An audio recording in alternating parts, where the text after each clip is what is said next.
السلام علیکم، بسم اللہ الرحمن الرحیم۔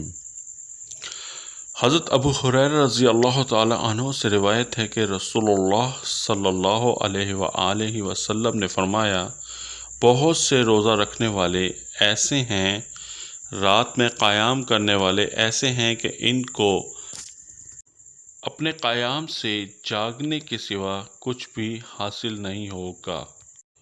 اگر نیت میں دکھاوا یا تکبر شامل ہو جائے تو بھی تمام عبادات ضائع ہو جاتی ہیں۔ اسی طرح ایک دوسری حدیث میں فرمان نبوی ہے کہ جو شخص روزہ رکھ کر جھوٹی بات اور غلط کام نہ چھوڑے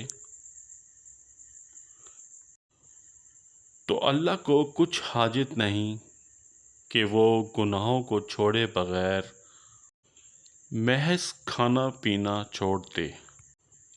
اللہ سبحانہ و تعالی ہمیں نیت اور عمل کی درستگی کی توفیق عطا فرمائے، آمین۔